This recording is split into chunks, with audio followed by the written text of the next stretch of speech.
Hello dear students, I hope you all are doing well and fine. बेटा आज का हमारा टॉपिक है स्किप वेलोसिटी और इस टॉपिक को हम दो डिफरेंट तरीकों से करेंगे बेस्ड ऑन डिफरेंट बुक्स. ठीक है, तो पहले इसके थ्योरी पे आते हैं. देखो, किसी भी चीज को प्रैक्टिकली समझने के लिए या मैं कहूँ उसको न्यूमेरिकली सॉल्व करने के लिए वो चीज है क्या, इसका जानना जरूरी है. तो पहले इसकी थ्योरी करेंगे. ठीक है, एस्केप वेलोसिटी होता क्या है ये तो आपको थोड़ा बहुत तो पता ही होगा कि एक ऐसी वेलोसिटी जिससे कि अगर किसी ऑब्जेक्ट को मैं अर्थ के सरफेस से फेंकूं तो वो अर्थ की ग्रेविटेशनल फील्ड को छोड़ के स्पेस में चला जाए. ठीक है, तो इसमें मैं क्या कर रही हूँ, मैं मान रही हूँ कि इस पूरे यूनिवर्स में एक अर्थ है जो कि अकेली है, मतलब सिर्फ अर्थ है और कुछ नहीं है पूरे यूनिवर्स में. ये चीज हमने अज्यूम कर लेनी है. Assume earth is the only planet in this whole universe. ठीक है, अब देखिए, अब अर्थ के सरफेस को हम थोड़ा सा जूम करते हैं. जूम करके मैं इसको यहाँ पर ड्रॉ कर रही हूँ. ठीक है, ये तेरे पास अर्थ का सरफेस है जिसके ऊपर हम खेलते कूदते हैं, चलते फिरते हैं. ठीक है, इस अर्थ के सरफेस पे खड़े होकर आपने या मैंने एक बॉल को फेंका इस डायरेक्शन में. तो देखो, सीधी सी बात है, अर्थ पे क्या है बेटा, ग्रेविटी है. We are studying the chapter gravitation जिसका भी हम स्केप वेलोसिटी पढ़ रहे हैं, है ना. अर्थ हर एक चीज को अपने सेंटर की तरफ खींचने की कोशिश करते, तो ये चीज भी हमें भी उस बॉल को भी अर्थ अपने सेंटर की तरफ खींचने की कोशिश कर रही है ना. तो ग्रेविटी लग रही है सब जगह पे. जब मैं इस ऑब्जेक्ट को फेंकूंगी तो क्या करेगा, ये ऑब्जेक्ट इस तरह से थोड़ी सी दूर जाएगा, फिर नीचे जाता जाता यहाँ पे पहुंच जाएगा. ज्यादा धीरे से फेंकूंगी तो यहाँ आ जाएगा.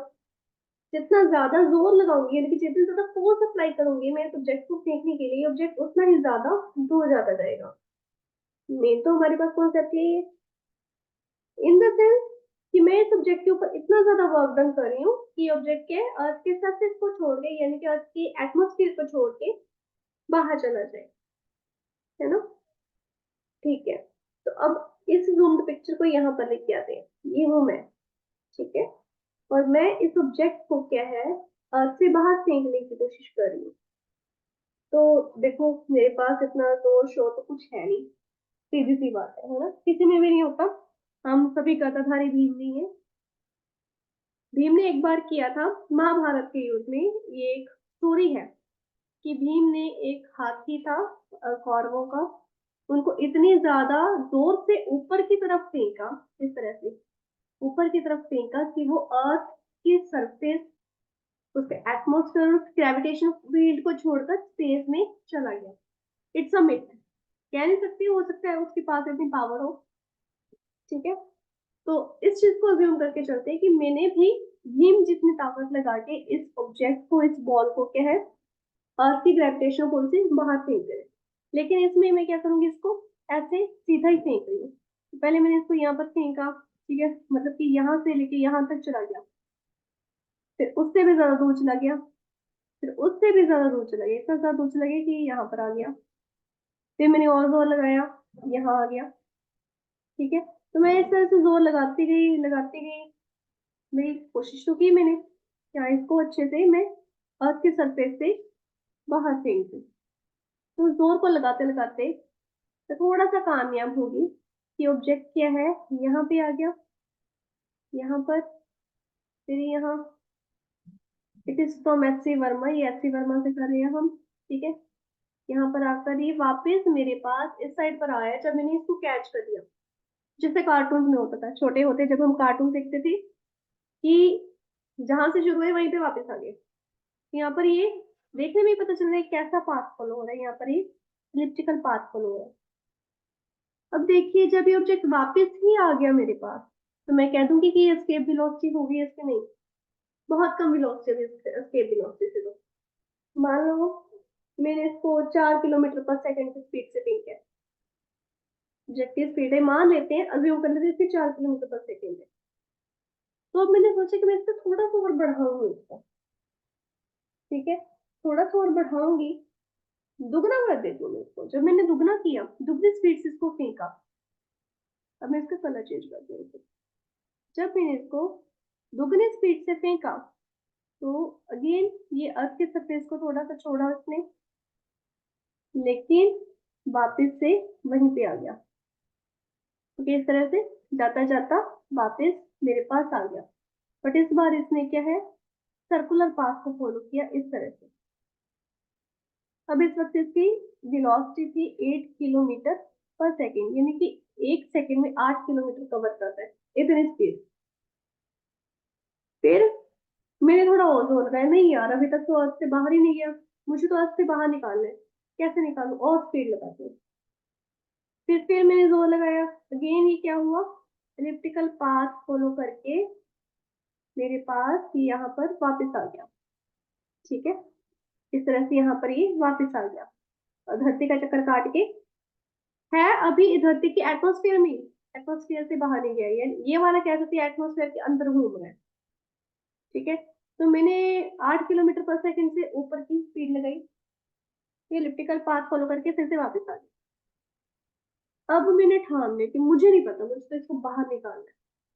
तो अब मैंने इसकी स्पीड, इसके ऊपर जब फोर्स अप्लाई किया, वर्क डन किया, तो ऑब्जेक्ट के अर्थ के जो ग्रेविटेशनल फील्ड है उससे काइंड ऑफ बाहर चला गया, इस तरह से बाहर गया, और हमारे पास अर्थ पे वापस नहीं आया, इधर की तरफ जाता गया, इन्फिनिटी में चला गया। अब हमने शुरुआत में क्या अज्यूम किया कि अर्थ क्या है, ओनली प्लेनेट है इन द होल यूनिवर्स, तो ये मून पे नहीं जाएगा, मरकरी पे नहीं जाएगा, वीनस पे नहीं जाएगा, सन पे नहीं जाएगा, मार्स पे नहीं जाएगा, कहीं पे नहीं जा रहा, ये वैक्यूम में चला गया। फेंका कहाँ से है, अर्थ के सरफेस पे खड़े होके मैंने फेंका। ठीक है, बिल्कुल अर्थ के सरफेस पे खड़े होना है, कोई बिल्डिंग पे नहीं जाना, कोई पहाड़ पे नहीं जाना, कहीं पे नहीं जाना, सरफेस पे। तो अब मैंने जब इसको यहाँ पर फेंक दिया, तो ये एक तरह से पैराबोलिक पाथ फॉलो कर रहा है, जैसे मैंने शुरुआत में बताया था, इस तरह से पैराबोलिक पाथ, इस तरह से पैराबोलिक पाथ फॉलो कर रहा है ऐसे।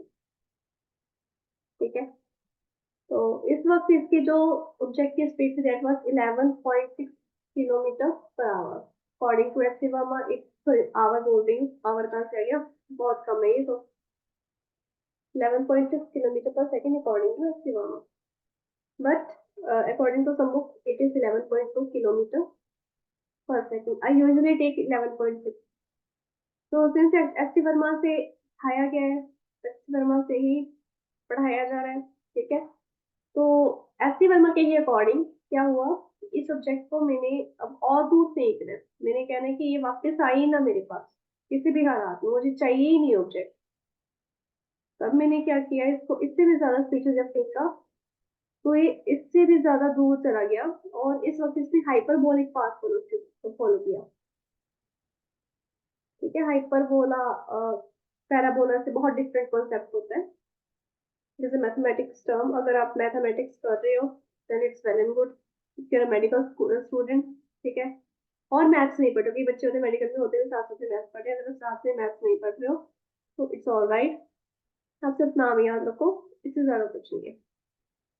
ठीक है, तो ये हाइपरबोलिक पाथ फॉलो किया इसने, और ये यूनिवर्स में चला गया, और यूनिवर्स में कहाँ तक है, इनफाइनाइट है, पता ही नहीं कहाँ चला गया, कहाँ मर्जी जाए, इनफाइनाइट हो गया बस ये। ठीक है, तो ये है इसकी थ्योरी। अभी हमने क्या करना है, इसको अच्छे से समझना है with the help of mathematical expression. ठीक है, तो होप तो यहाँ तक समझ आ गया कि जोर लगाते गए लगाते गए एंड पे हम फाइनली गदाधारी भीम बने गए, और इसको ऑब्जेक्ट को हमने अर्थ की ग्रेविटेशनल फील्ड से बाहर फेंक मारा। ठीक है, तो ये हो गया हमारा यहाँ तक थ्योरेटिकल पार्ट। नाउ अब मैंने कहा था इसको दो तरीके से करेंगे, the one is from the एसेलेरोइड and other one is from the accelerometer. ठीक है, अभी मैंने क्या किया कि मेरे पास ये अर्थ है मेरी। ठीक है, अर्थ नहीं मानेंगे, इसको मान लेंगे कि ये कोई भी प्लेनेट है। ठीक है, इट इज अ प्लेनेट ए या प्लेनेट एक्स, कुछ मर्जी मान लो, ट्रांसफॉर्मर हमारा प्लेनेट मान लो। उन ट्रांसफॉर्मर्स के प्लेनेट पे मैं खड़ी हूँ, ठीक है, एथेनस का प्लेनेट मान लो, ठीक है, उसके प्लेनेट पे मैं खड़ी हूँ और मैंने क्या ऑब्जेक्ट को अर्थ से बाहर फेंक दिया। अब देखिए, हमें पता है कि यूनिवर्सल लॉ ऑफ ग्रेविटेशन क्या कहता है कि जो फोर्स है, ग्रेविटेशन फोर्स है, it is equal to the mass between the product of mass between two objects upon the distance between them, है ना। तो साथ में हमारे पास ग्रेविटेशन कांस्टेंट है जो कि यूनिवर्सल सब जगह के लिए सेम है। ठीक, अब मैं इस ऑब्जेक्ट को ऊपर की तरफ फेंक रही हूँ, मैंने बोला था ना पहले राइट साइड एक तरफ हो गया, वो मैंने थ्योरी में बता दिया, लेकिन अब मैंने बीम की तरफ ऊपर की तरफ फेंक दिया। तो ये मेरे पास एक प्लेनेट है विच इज स्फेरिकल, इसका रेडियस है r, इसका मास है m, ठीक है। और मान लो मेरे पास एक ऑब्जेक्ट है जो कि इस पॉइंट पे है, मतलब मैं इतनी बड़ी हूँ बेसिकली, ये मान लो ये ऑब्जेक्ट पॉइंट पी है, यहाँ तक पर है, ठीक है, from the centre of earth यहाँ से लेके यहाँ तक पूरा मेरे पास क्या हो जाएगा, एक्स हो जाएगा, ठीक है। अभी ये ग्रेविटेशनल फील्ड में घूम रहा है, मैंने इसको जब मारा था, जैसे कि मैंने पहले इसको यहाँ पे फेंका, फिर एंड पे आके ना यहाँ पर आके ऐसे चक्कर काट रहा है, भी ये ग्रेविटेशन फील्ड के अंदर घूम रहा है। मैंने इसको इतना डिस्टेंस ऊपर करके फेंकना है, यानी कि इतना डिस्टेंस ही ऊपर आ जाए जब मैं फेंकू कि ये अर्थ की ग्रेविटेशन फील्ड से बाहर चला जाए, बिकॉज स्पेस में कहीं पे भी जाता रहे। तो वो जो स्मॉल डिस्टेंस है दैट इज डी, थोड़ा सा डिस्टेंस का फर्क है, इसमें फिर भी ज्यादा बता रहे हैं, थोड़ा सा डिस्टेंस और ऊपर चला जाए तो ये ग्रेविटेशन फील्ड से बाहर चला जाएगा और इंफिनिटी में मिल जाएगा। अकॉर्डिंग टू दिस कॉन्सेप्ट में कह दूंगी कि जो force of gravitation it is G, mass of the planet, mass of the particle जो कि पॉइंट पी पे है, इसका मास है m, कौन बी डिस्टेंस बिटवीन देम, देखो अर्थ के सेंटर से लेके यहाँ तक का डिस्टेंस है x स्क्वायर। फिर मुझे स्मॉल वर्क चाहिए कि वो क्यू पॉइंट पे चला जाए जिसका नहीं इंफिनिटी में चला जाएगा, मैंने p to Q D X मान लिया है, तो स्मॉल वर्क चाहिए तो मैंने डी डब्ल्यू निकाल लिया which is equal to F D, ठीक है। एफ क्या है, G M M upon X square into D X, small quantities है, इनको पूरा करने के लिए हम क्या करेंगे, इंटेग्रेशन लेंगे। अब इंटेग्रेशन ले रहे हैं, कहाँ से लेके कहाँ तक लेंगे, देखो रेडियस ऑफ अर्थ से लेंगे, रेडियस ऑफ अर्थ तो सरफेस पे है ना, वो तो ऊपर जा रहा था, पीक का तो हमने रेडियस ऑफ अर्थ यानी कि सरफेस पे है ना, यहाँ से पीक आउट करते रहे, ट्राई करते रहे, एक्स डिस्टेंस पे आ गया था वो, फिर हमने और जो लगाया डी एक्स डिस्टेंस पे आ गया, इस तरह। तो अब तो इंफिनिटी जा रहा है, आर तो इंफिनिटी लेंगे हम, ठीक है, लिमिट। तो लेट्स इंटेग्रेट दिस, ये डब्ल्यू हो जाएगा, ये हो जाएगा R to infinity G M M upon X square into D X. Now अब देखिए जी एम एम, मास तो हमेशा कांस्टेंट ही होता है, ग्रेविटेशनल फोर्स, ग्रेविटेशन फोर्स भी कांस्टेंट ही है, ठीक है। अब क्या करेंगे, एक्स को आर टू इंफिनिटी, एक्स को ऊपर ले जाएंगे तो -2 हो जाएगी पावर, तो इंटेग्रेशन में क्या होता है, एक्स की पावर एन की इंटेग्रेशन हो तो क्या आ जाता है, एक्स की power N plus one upon N plus one, है ना। तो यहाँ पे सॉल्व कर रही हूँ, equals to G M M, तो यहाँ पर हो रहा है एक्स की पावर -2 प्लस वन, सॉल्व हो गया ये, -2 प्लस वन, ठीक है, R to infinity G M M, ये आ जाएगा -1 upon S, R to infinity. अब वैल्यूज फिल करेंगे तो यहाँ पर आ जाए 1 upon infinity minus -1 upon R, ठीक है, G M M, 1 upon infinity not defined होता है, जीरो टर्म में ये माइनस माइनस प्लस हो जाएगा ऑन आर, ये हमारे पास आ गया। अगर स्केयर वेलोसिटी है किसी बॉडी की, किसी बॉडी के पास अपनी स्केयर वेलोसिटी है, स्केयर वेलोसिटी को हम बीई से डिनोट करते हैं, तो उसके पास काइनेटिक एनर्जी भी होगी, ठीक है। सिंस उसके ऊपर काइनेटिक एनर्जी इम्पार्ट करते, देखो ऑब्जेक्ट मूव करे, मूवमेंट में कौन सी एनर्जी लगती है, हम फोर्स लगा रहे हैं, वर्क डन कर रहे हैं, तो एनर्जी तो लगेगी उसमें, है ना, तो काइनेटिक एनर्जी लग रही है।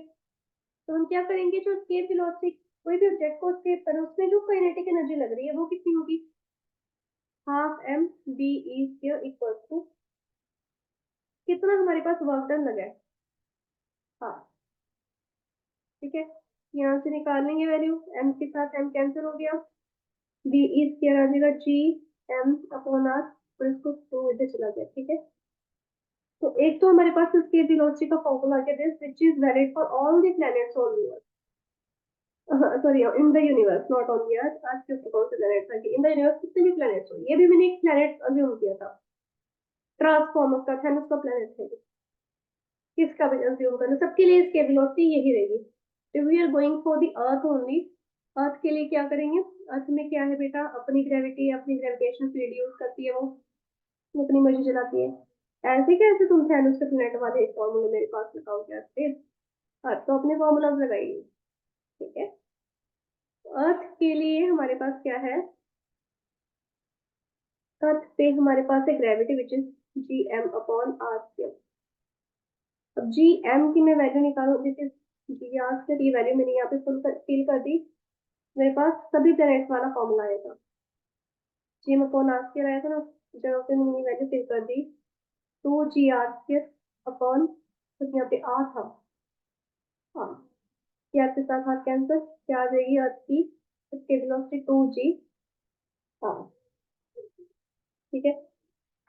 If you look at this concept, if you look at this term, क्या आपको कुछ याद है, पिछली क्लासेस में हमने किया था ग्रेविटेशन पोटेंशियल, बस उसके आगे नेगेटिव लगा था, उस, ये एक तरीका हो गया इसको सॉल्व करने का, एक दूसरा तरीका भी है, बस एक आपको डेंसिटी बता दूं, मास है हमारे पास अर्थ का, तो उसके पास अपनी डेंसिटी भी है, मान लो रो क्या है, मीन डेंसिटी अर्थ की, अर्थ की वॉल्यूम क्या है, 4/3 पाई आर क्यूब, रो की वैल्यू क्या होती है, mass upon density, mass upon volume.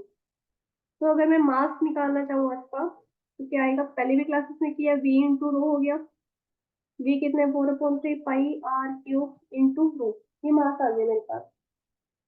Now escape velocity completely अर्थ के अकॉर्डिंग अगर निकालनी हो, ठीक है, इन टर्म्स ऑफ डेंसिटी, तो क्या आएगा, देखिए हमारे पास है, इस ये वाला कॉन्सेप्ट उठाएंगे, two G M upon R, ठीक है, तो under root two G M तो लगाएंगे नहीं, अपॉन आर आ गया, एम की वैल्यू लगाएंगे 4/3 pi R cube into rho, ठीक है, which is equal to 4 to the 8, और नीचे आ जाएगा, ये इसके साथ ही कैंसिल हो जाएगा, हाँ जी, 8 pi R square rho G upon 3, आप चाहे तो 2√2 करके बाहर निकाल दो, 2 बाहर निकाल दो, इधर आर भी बाहर निकाल दो, कैसे इसको सिंप्लीफाई कर सकते हो, 2 आर बाहर आ जाएगा, अंदर क्या आ जाएगा, 2 पाई रो जी अपॉन 3, ठीक है।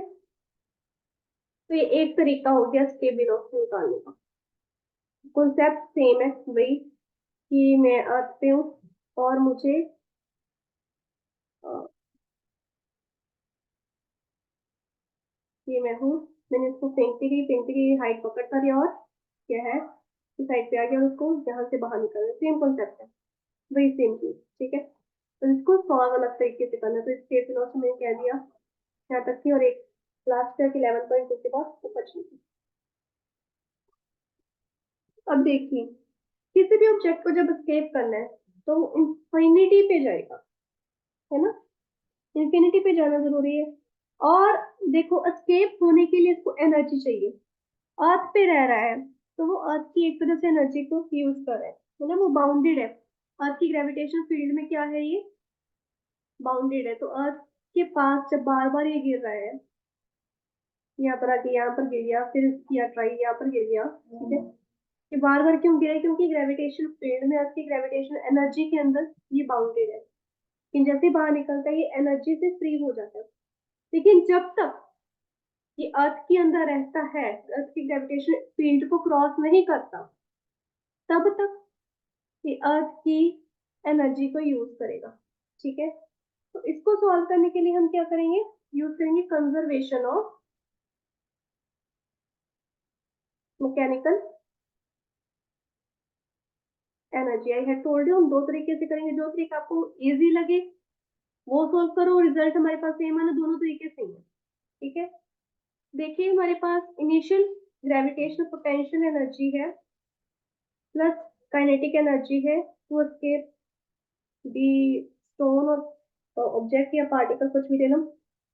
Final gravitational potential energy plus final kinetic energy. देखो बेटा, जब ऑब्जेक्ट स्पेस में ही चला गया तो कहीं ना कहीं देखो स्पेस में उसको कोई नहीं ढूंढ रहा, उसको कोई पकड़ने की कोशिश नहीं कर रहा, ना ही ये कहीं भाग रहा है। स्पेस में क्या है बेटा, वैक्यूम है। और हमने क्या किया था, earth is the only planet in this whole universe, तो कोई भी प्लैनेट इसको अपनी तरफ तो खींच नहीं रहा, इसके ऊपर किसी और के तो ग्रेविटेशन पुल लग ही नहीं रहे। तो जब ये स्पेस में जाएगा, जाता जाता जाता एक जगह पे आके ये रुक जाएगा और वहां पर आके इसकी वेलोसिटी जीरो हो जाएगी। सिंस ये रुका हुआ है, पर इसका मतलब ये नहीं है कि उसको कोई ना कोई ग्रेविटेशनल पोटेंशियल एनर्जी भी होगी। क्यों, आर जो है, जो डिस्टेंस था आर यहाँ से लेके यहाँ तक इंफिनिटी हो गया, आर भी डिस्टेंस भी आर हो जाएगा। ग्रेविटेशनल पोटेंशियल एनर्जी क्या होता है, जी एम एम वाला, तो वो आर भी इंफिनिटी हो गया, डिस्टेंस इतना इनफाइनाइट हो गया। तो जब ये इंफिनिटी हो जाएगा तो ये भी हमारे पास जीरो हो जाएगा, तो फाइनल वाले में हमारे पास ये टर्म भी जीरो होगी, ये टर्म भी जीरो होगी।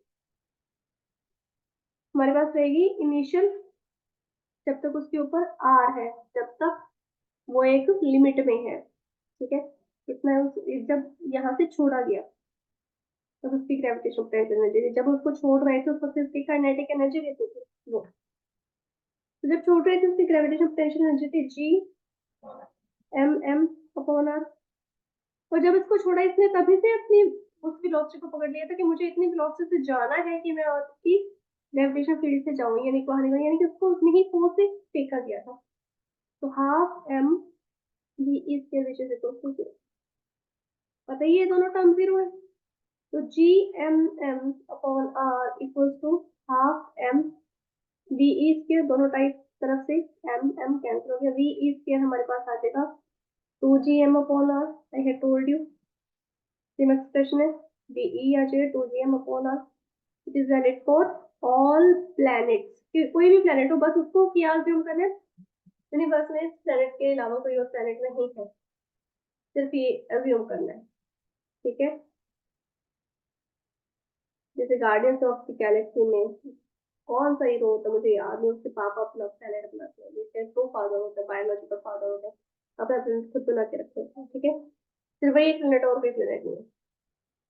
But for us we have G M, for us से वही सारी सेम चीज करेंगे, जी एम हमारे पास जी आर स्क्वायर की कुल है, तो for earth specifically for earth उसके वेलोसिटी क्या होगी, two G R square upon R, cancel हो जाएगा, under root two G are.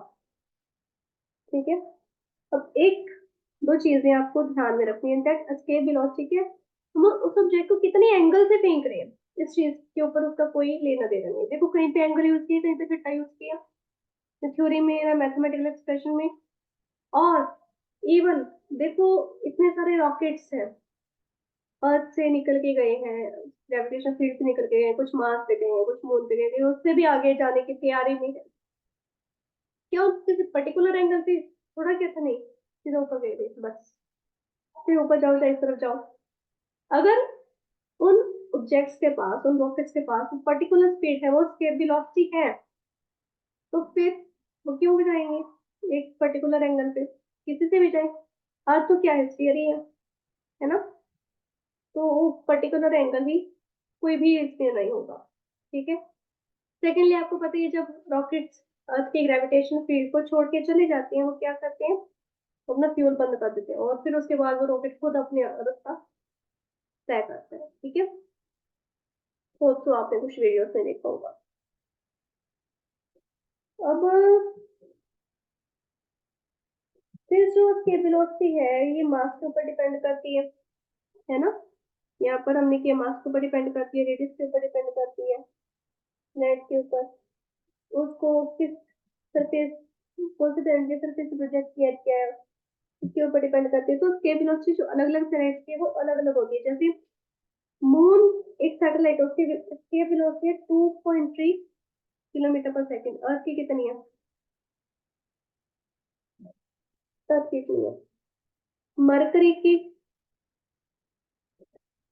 4.28 kilometre पर सेकंड। जुपिटर की, ये हमने यही फॉर्मूला यूज करके फाइंड आउट किया। अब जुपिटर का मास रेडियस सब डाल दो, 60 किलोमीटर पर सेकंड। क्यों भाई? जुपिटर पे ग्रेविटी बहुत ज्यादा है, ठीक है, मास बहुत बड़ा है, उसका रेडियस बहुत बड़ा है, उसके कारण उसकी वेलोसिटी भी बहुत ज्यादा है। और सबसे बड़ा हमारे पास यहाँ पर क्या है? सन। सन की तरह ये कोई बस 1 किलोमीटर पर सेकेंड, ठीक है। और अगर मेरे पास कोई भी एक न्यूट्रॉन स्टार हो, कोई भी न्यूट्रॉन स्टार हो, उसके जो स्टेबल होगी वो उससे भी ज्यादा होगी, क्योंकि वो हर एक चीज को अपनी तरफ खींचने की कोशिश करता है, जो भी उसके पास आते हैं वो उसको अपने अंदर समाने की कोशिश करता है। इसके वेलोसिटी बहुत ही ज्यादा, ये अर्थ की है, ठीक है। तो यहाँ पर हमारे स्केप वेलोसिटी का टॉपिक खत्म हो रहा है। इसके रिलेटेड कुछ न्यूमेरिकल्स हैं, अगर कोई दिक्कत आ रही है आप उनसे पूछ सकते हैं, you can comment it down, ठीक है। कोई भी न्यूमेरिकल है उसको कमेंट में डाल दो, I will share the result और I will make a video.